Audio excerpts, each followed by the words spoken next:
object travels through a resistive medium, the rate at which it loses speed at any given instant is given by kV meters per second speed. So that's like a deceleration or negative acceleration, where v is the speed of the body at that instant and k is a positive constant.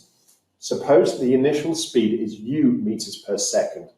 By formulating and solving an appropriate differential equation, show that the time taken for the body to decrease its speed to a half of u meters per second is 1 over k ln 2 seconds. Right, so it tells us how to start. Actually, we need to formulate and solve an appropriate differential equation. So we are given enough information at the beginning to form some kind of differential equation. So it says, whenever you're talking about the word, if you see the word rate, so I can say the rate at which it loses speed. So the rate at which speed changes, and it says that v is the speed.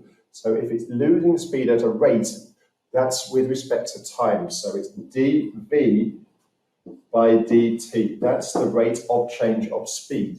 It says at any instant is given by kv, right?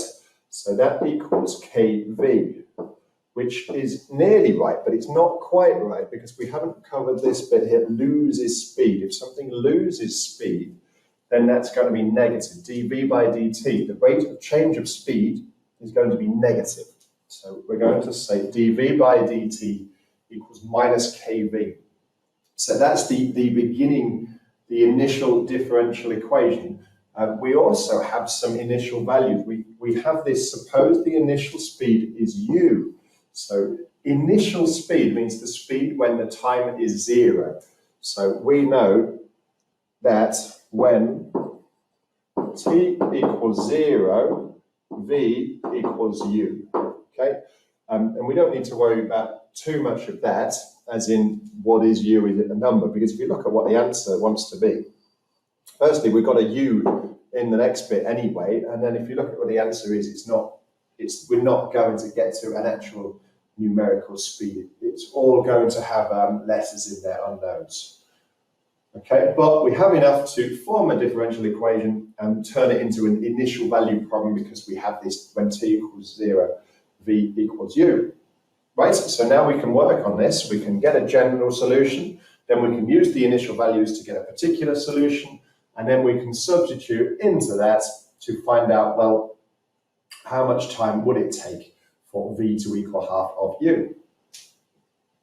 Right, so if we start from this dv by dt equals minus kv, just think about the same dy by dx equals minus ky. You need to get that y over onto the left-hand side. So it's no different here.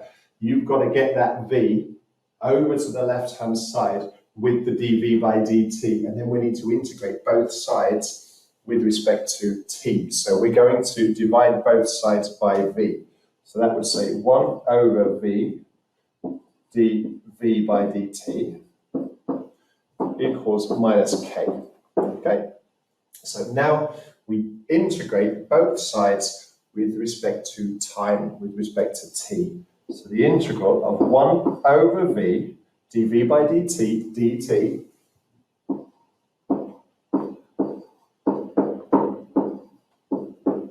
equals the integral of minus k dt, or minus the integral of k with respect to t.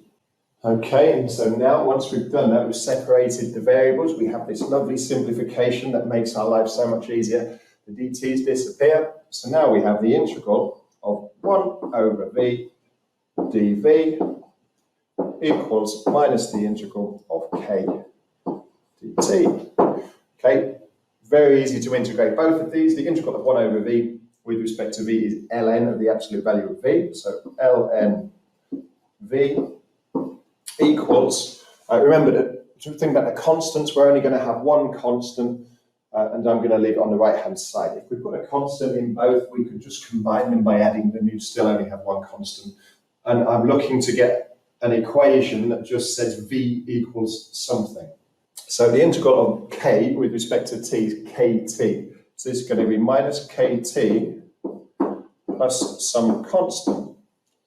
Okay, so now if I want to make v the subject, I need to raise e to the power of both sides. So it's e to the ln v, which is just v. So v equals e to the minus kt plus c. Okay, so now if you think about that e to the minus kt plus c, well, that you could think of that as e to the minus kt times e to the c. So v equals e to the minus kt times e to the c. And that is a bit messy, and in a very similar way to how we dealt with this when we had natural logs everywhere. We're just going to call this a. Remember, e to the c is just a constant. C is a constant.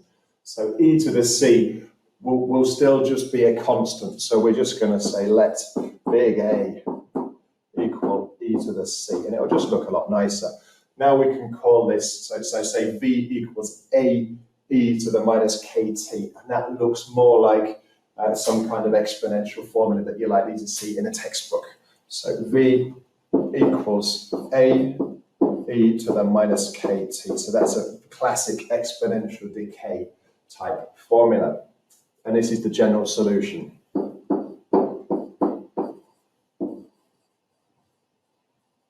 General solution. Okay, so just go back up to what we're trying to do. We've got all of that with the initial speed by formulating and solving an appropriate differential equation. So we have solved it for a general solution. What we haven't done is find a particular solution. So the next step, put this u in. We know that when t equals 0, which is initial speed,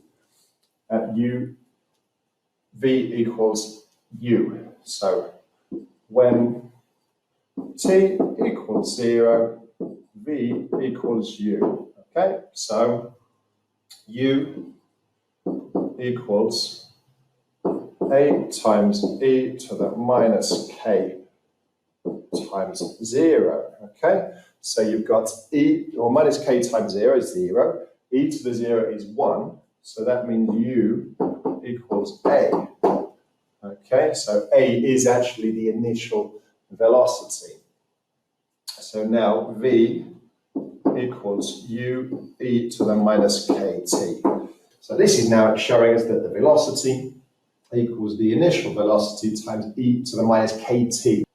Okay, now the next bit, we've done that, we've got the particular solution. Now we need to show that the time taken for the body to decrease its speed to a half of u meters per second is 1 over k ln 2 seconds. So we need to find when does our equation equal a half of u, and we're hoping the answer is going to look like that. So 1 over k ln 2.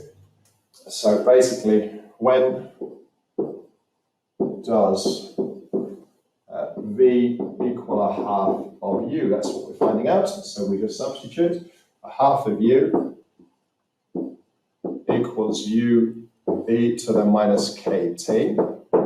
So at that point, we can divide through by u, very friendly, 1, 1. So that would mean that 1 half equals e to the minus kt. Remember, we're looking to solve for time. So we're saying, when does this happen?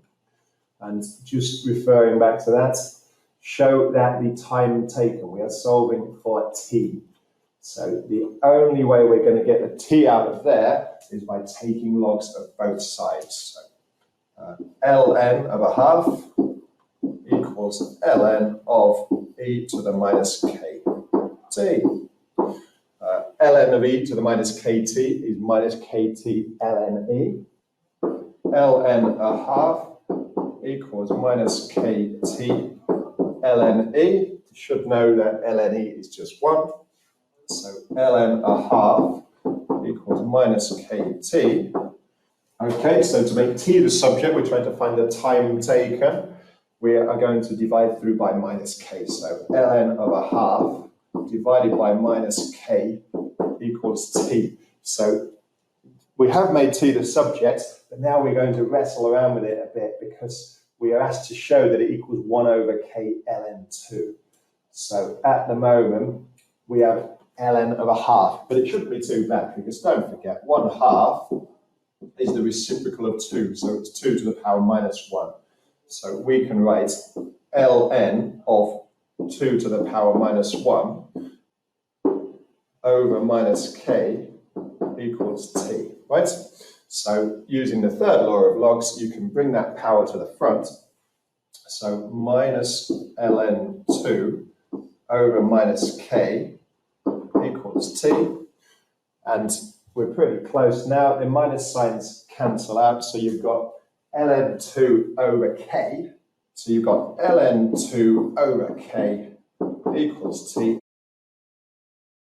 And so now you can quite easily say that t equals 1 over k times ln 2.